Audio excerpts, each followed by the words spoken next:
عادتیں نسلوں کا پتہ دیتی ہیں۔ ایک بادشاہ کے دربار میں ایک اجنبی نوکری کی طلب لیے حاضر ہوا۔ قابلیت پوچھی گئی، کہا سیاسی ہوں۔ عربی میں سیاسی افہام و تفہیم سے مسئلہ حل کرنے والے معاملہ فہم کو کہتے ہیں۔ بادشاہ کے پاس سیاستدانوں کی بھرمار تھی۔ اسے خاص گھوڑوں کے اسطبل کا انچارج بنا لیا، جو حال ہی میں فوت ہو چکا تھا۔ چند دن بعد بادشاہ نے اس سے اپنے سب سے مہنگے اور عزیز گھوڑے کے متعلق دریافت کیا۔ اس نے کہا نسلی نہیں ہے۔ بادشاہ کو تعجب ہوا۔ اس نے جنگل سے سائیں کو بلا کر دریافت کیا۔ اس نے بتایا گھوڑا نسلی ہے، لیکن اس کی پیدائش پر اس کی ماں مر گئی تھی۔ یہ ایک گائے کا دودھ پی کر اس کے ساتھ پلا ہے۔ مسئول کو بلایا گیا۔ تم کو کیسے پتہ چلا اصیل نہیں ہے؟ اس نے کہا جب گھاس کھاتا ہے تو گایوں کی طرح سر نیچے کیے، جبکہ نسلی گھوڑا گھاس منہ میں لے کر سر اٹھا لیتا ہے، اور بادشاہ اس کی فراست سے بہت متاثر ہوا۔ مسئول کے گھر اناج، گھی، بھنے دمبے اور پرندوں کا اعلیٰ گوشت بطور انعام بھجوایا۔ اس کے ساتھ ساتھ اسے ملکہ کے محل میں تعینات کر دیا۔ چند دنوں بعد بادشاہ نے مصاحب سے بیگم کے بارے میں رائے مانگی۔ اس نے کہا طور و اعتبار تو ملکہ جیسے ہیں، لیکن شہزادی نہیں ہے۔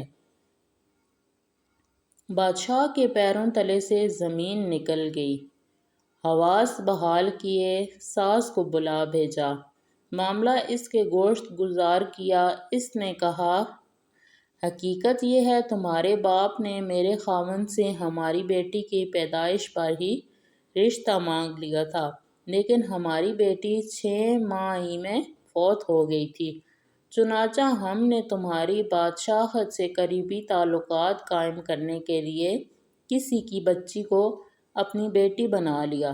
بادشاہ نے مصاحب سے دریافت کیا تم کو کیسے معلوم ہوا؟ اس نے کہا اس کا خادموں کے ساتھ سلوک جاہلوں سے بدتر ہے۔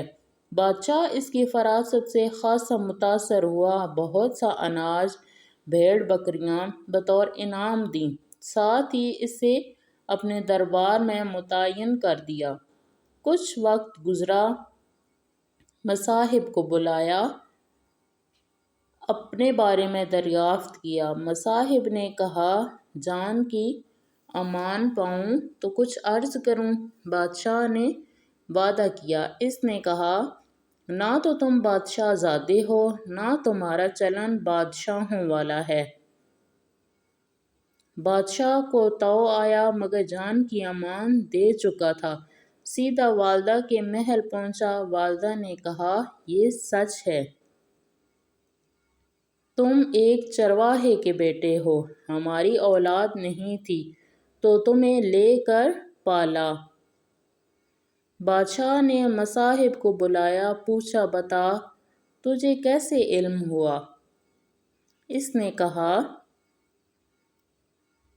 بادشاہ جب کسی کو انعام و اکرام دیا کرتے ہیں تو ہیرے موتی جواہرات کی شکل میں دیتے ہیں،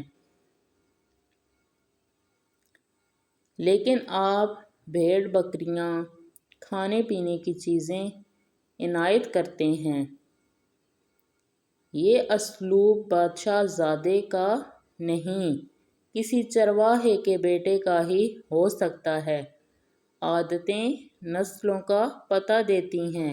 عادات، اخلاق اور طرز عمل خون اور نسل دونوں کی پہچان کرا دیتے ہیں۔